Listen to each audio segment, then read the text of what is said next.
In a world where freedom is a fundamental right, there are places where faith becomes an act of courage. Imagine living in a country where the Bible is considered a threat, and those who seek to follow its teachings face persecution and even imprisonment. What drives governments to fear a book that for centuries has inspired millions? In this video, impactful stories come to life, revealing the daily struggle of Christians who refuse to remain silent. Have you ever stopped to think about the life of someone who risks everything for their beliefs? In 7 countries, the practice of Christian faith is a true challenge, and the reasons behind these prohibitions are as complex as they are surprising. Prepare to delve into realities that many ignore, but which are essential for understanding the true essence of faith in times of prohibition. The last country we will reveal might change your perspective on religious freedom. Pay attention, as each story brings a powerful lesson about courage, resilience, and the search for hope amid oppression. Join us on this journey and discover how faith can flourish, even in the most difficult circumstances. Religious freedom is a subject that resonates worldwide, and its reality varies greatly from one country to another. In many places, people enjoy a broad spectrum of rights, being able to practice their beliefs without fear. However, in other regions, the situation is quite different. According to reports from human rights organizations, around 80% of the global population lives in countries where religious freedom is severely restricted. This is alarming and raises questions about how intolerance and discrimination still persist in the 21st century. In Asia, for instance, the situation is critical in several nations. North Korea is often cited as one of the most repressive countries in terms of religious freedom. Data shows that the practice of any religion other than leader worship is punished severely. In contrast, in Europe, religious freedoms are generally respected, but there are still cases of discrimination, especially against religious minorities. Thus, it's possible to observe a global picture that swings between total freedom and total oppression. Additionally, political and social conflicts often influence religious freedom. In countries at war or with authoritarian regimes, religion can be used as a tool for control or, on the contrary, as a reason for persecution. Religious intolerance is not an isolated problem. It is interconnected with issues of power, identity, and even economy. Therefore, the state of religious freedom reflects the complex social and political dynamics of each region. The statistics are a call to action. Many non-governmental organizations work tirelessly to document and report cases of religious freedom violations. This data is crucial for raising awareness about the issue and mobilizing efforts for change. Through annual reports, these entities help to map where religious freedom is threatened and where there is progress, offering a comprehensive view of the global situation. In the end, the fight for religious freedom is not just a battle of a specific group, it's a human rights issue that affects everyone. Misinformation and lack of dialogue between different beliefs are some of the barriers that need to be overcome. Promoting an environment of respect and mutual understanding is essential to ensure that religious freedom can flourish worldwide. The history of the Bible's prohibition is marked by moments of intense conflict and ideological control. Since the early days of Christianity, the Bible has been seen as a threat by various regimes. During the Middle Ages, for example, the Catholic Church managed to monopolize the interpretation of the Scriptures, leading to the prohibition of unauthorized translations. Many people were persecuted simply for possessing a translated Bible, highlighting how controlling information was crucial to maintaining power. In the 16th century, the Protestant Reformation brought a new wave of prohibitions. Reformers, like Martin Luther, translated the Bible into vernacular languages, allowing more people to access the sacred text. This was not well received by Catholic authorities, who saw the translation as a threat to their authority. In many countries, possessing or reading the Bible in any language other than Latin could lead to imprisonment or even execution. In the 20th century, the Bible's prohibition continued in several parts of the world. Countries like the Soviet Union and Communist China implemented strict restrictions on Christian practice, considering the Bible a tool of subversion. The political motivation behind these prohibitions was linked to the desire to control the narrative and prevent ideologies contrary to the regime from spreading. Thus, the Bible was not just a religious book, but a symbol of resistance and the struggle for freedom. The prohibition of the Bible has also appeared in more contemporary contexts. In countries like Saudi Arabia and Iran, the distribution and possession of Bibles are severely punished. Here, the motivations go beyond religious issues, involving the maintenance of cultural and ideological homogeneity that does not allow dissenting voices. These prohibitions often generate a growing demand for Bibles, with smuggling becoming a common practice. Although the prohibition of the Bible has manifested in various ways throughout history, resistance to oppression continues to be a constant.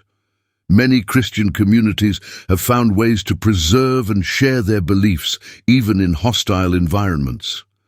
The struggle for the freedom to access the Scriptures reflects the human desire for freedom and truth, a battle that unfolds on many fronts to this day. The persecution of Christians is an alarming reality in many countries around the world. In North Korea, for example, the situation is extremely severe. The regime considers Christianity a threat to its totalitarian control. It is estimated that tens of thousands of Christians are imprisoned in forced labor camps, where they face torture and inhumane conditions. Even the simple act of owning a Bible can result in severe penalties, including execution. In Saudi Arabia, persecution takes a different form. The country adheres to a strict interpretation of Islam, and the practice of any religion other than Islam is strictly forbidden. Christians who attempt to gather for worship face the risk of imprisonment. Society is deeply conservative, and discrimination against those who do not follow the dominant religion is an everyday reality. Thus, Christians live in a constant state of fear and insecurity. Iran also presents a challenging scenario for Christians.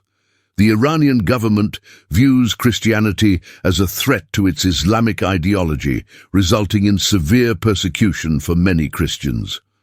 Converts from Islam to Christianity are particularly vulnerable, as conversion is seen as a grave crime. Reports of detentions, torture, and even executions are common, reflecting the brutality of the regime's policies toward religious minorities. These specific cases reveal a pattern of oppression that repeats across various parts of the world. Religious freedom is often sacrificed in the name of political or cultural ideologies that seek homogeneity. The stories of persecuted Christians are a grim reminder that for many, practicing faith is a daily struggle for survival.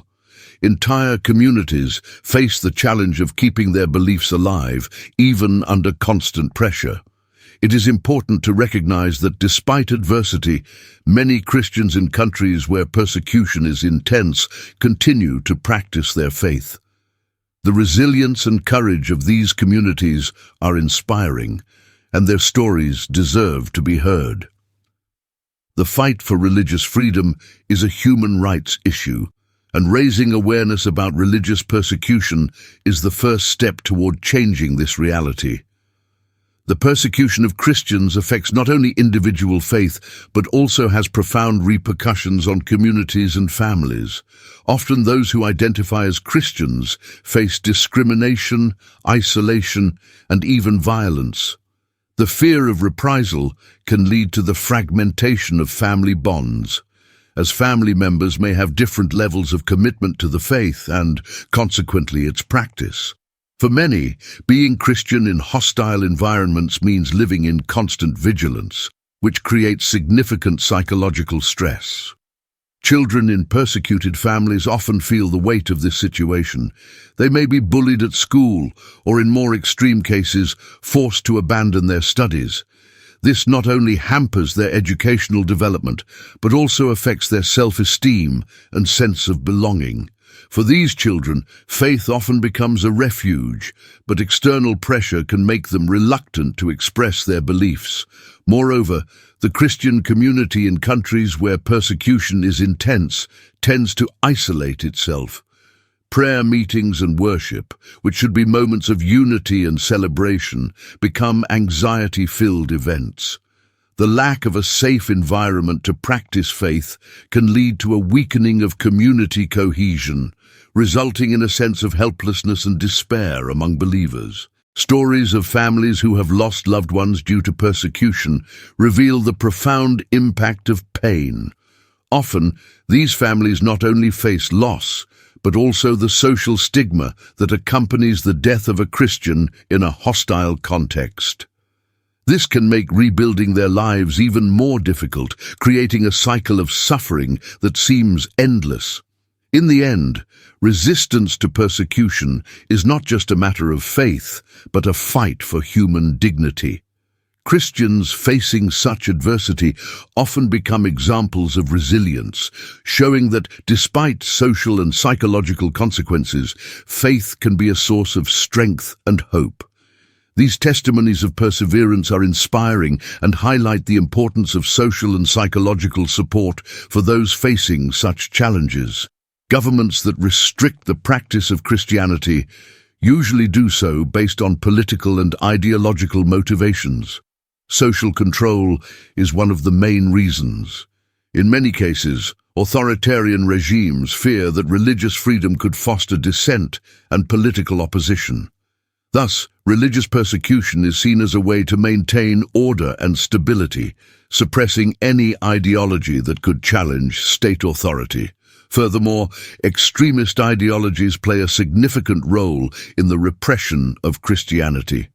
In contexts where a dominant religion is promoted by the government, Christianity is often treated as a threat to cultural homogeneity. This dynamic is observed in countries where radical Islam, for example, threatens the practice of Christianity, leading to the systematic marginalization of Christians. The promotion of cultural homogeneity is another motivation that leads governments to restrict Christianity. In societies that value a unique national identity, any form of religious plurality may be seen as a threat. Thus, Christians, who represent a minority, are often forced to conform to prevailing cultural norms or face severe repercussions. It is noteworthy that these motivations are not solely religious. They often intertwine with economic issues. In countries where religion is used as a tool for propaganda, governments may exploit the narrative of national unity to justify religious persecution. This creates an environment where faith is manipulated to serve political interests, rather than being respected as a fundamental human right. Finally, the impact of these motivations goes beyond immediate repression. They shape public perception of Christianity and in many cases contribute to the normalization of violence and discrimination.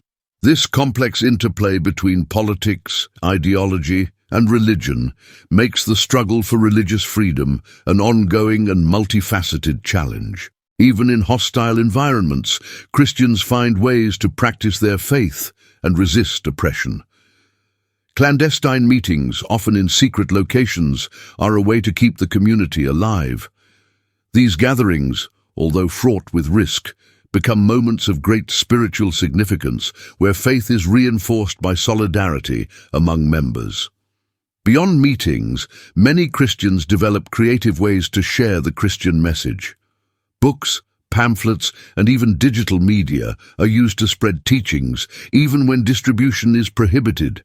This creativity is a testament to the resilience of faith, showing that, even in the face of oppression, the desire to share the message of hope remains strong. Social media has also become an important channel for those seeking to express their faith. In countries where freedom of expression is severely restricted, Online platforms offer a way to connect with other Christians around the world. These virtual interactions provide emotional support and information on how to practice faith in oppressive environments. Another important aspect of resistance is the formation of support groups. Christian communities often organize to help each other, whether through financial assistance, emotional support, or practical help.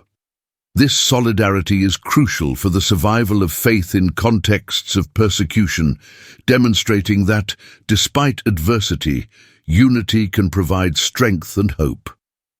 In the end, the history of Christians' resistance in hostile environments is full of inspiring examples of bravery and faith. These narratives, which often do not reach the public eye, are testimonies that hope can flourish even in the darkest circumstances. In such situations, faith is not just a belief, but an act of courage and resistance against oppression.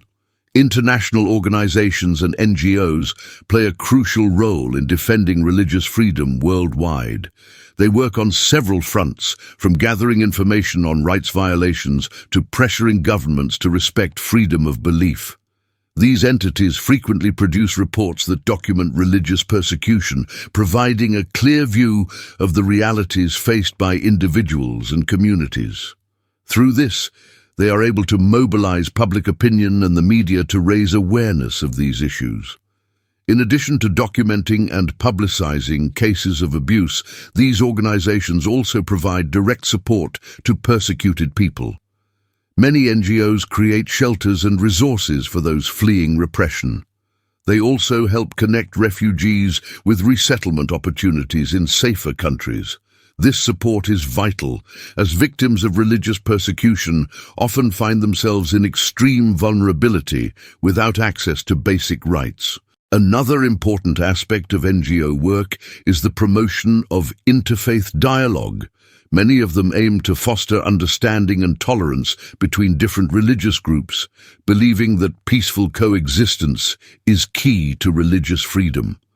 Through seminars, conferences, and educational programs, these organizations work to dispel prejudices and build bridges between communities that might otherwise be in conflict.